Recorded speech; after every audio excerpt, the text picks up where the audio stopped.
ये पद्य एक ही बात है सारी, ठीक है। और गद्य तो गद्य ही है। अब जब यहां तक आ ही गए हैं तो एक बात सोचते हैं कि क्या अंतर है पद्य और गद्य में। कैसे पद्य पद्य बनता है, कैसे गद्य गद्य बनता है। इसकी एक वजह तो इमोशंस में छिपी है कि कुछ खास इमोशंस आएंगे तो पद्य ही निकलेगा, और कुछ खास मन है स्थिति में गद्य ही निकलेगा। ये हमारी चॉइस नहीं होती। जैसे दिल तोड़वा के आए हैं अभी भी, टूटा हुआ दिल वाला आदमी बैठा, आप कहें निबंध लिखो अभी इस समय, तो टूटे दिल का आशिक जिसका दिल टूटे हुए भी आधा घंटा हुआ है, आप कहें कि निबंध लिखो और मेरे देश की समस्याएं इस पर अभी कहाँ लिखा, अभी तो वो मेरे प्रेम की समस्याएं में उलझा हुआ, तो कैसे बेचारा लिखेगा। इस समय तो गीत ही फूटेगा उसके अंदर से, या गीत फूटेगा या डायरी लिखी जाएगी, और कुछ नहीं लिख सकते। ये चिट्ठी, आखिरी चिट्ठी जाने से पहले।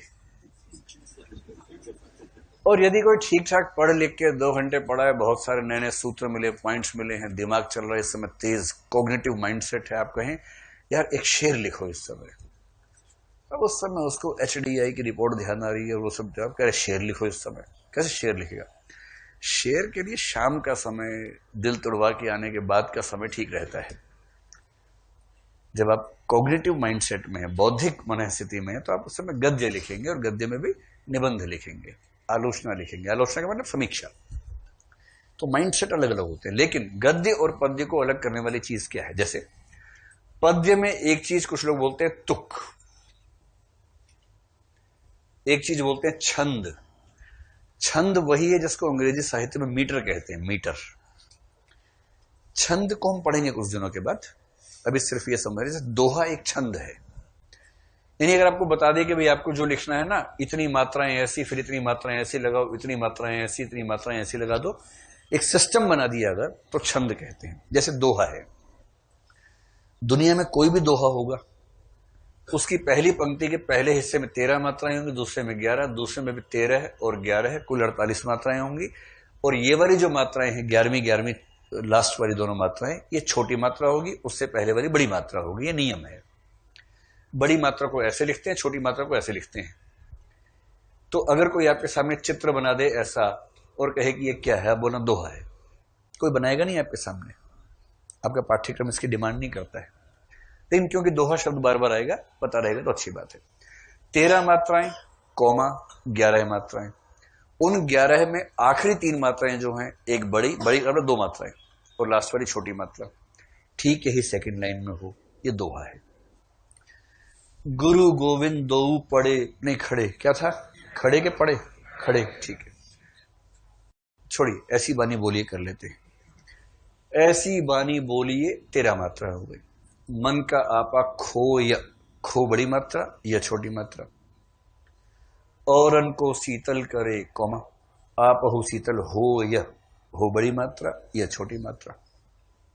बस ये दोहा है। इसका सही अर्थ जो कबीर नहीं बता पाए थे वो ये है, ऐसी बानी बोलिए मन का आपा खोए। मन का आपा खोकर ऐसा बोलो, और उनको शीतल करे, बाकी सब ठंडे हो जाएं, आपहु शीतल होए।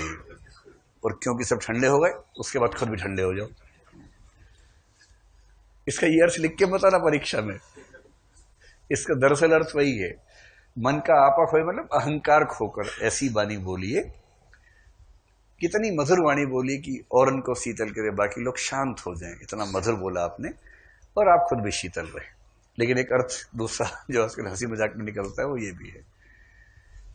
लेकिन हर पद्य में तुक हो ये जरूरी नहीं है, हर पद्य छंद में हो ये भी जरूरी नहीं है। आपने ऐसी कविताएं पढ़ी जिसमें तुक नहीं होती, और वो कोई छोटी लाइन कोई बड़ी लाइन, इस तरह की कविता पढ़ी होंगी बहुत सारी। आजकल तो वैसे ज्यादा लिखी जा रही हैं। उनको अतुकांत कविताएं कहते हैं, अतुकांत, उसमें तुक नहीं होती। अगर तुक और छंद जरूरी नहीं है, तो वो कौन सी चीज है जो गद्य और पद्य को अलग करती है? ये कोई आपसे पूछ सकता है इंटरव्यू में, कौन सा एलिमेंट है जो गद्य को पद्य से अलग करेगा? उस एलिमेंट का नाम है लय। लय, लय के लिए एक शब्द है रिदम। रिदम की स्पेलिंग होती है RHYTHM, रिदम, लय। सामान्य भाषा में इसको फ्लो भी कह सकते हैं, प्रवाह भी कह सकते हैं।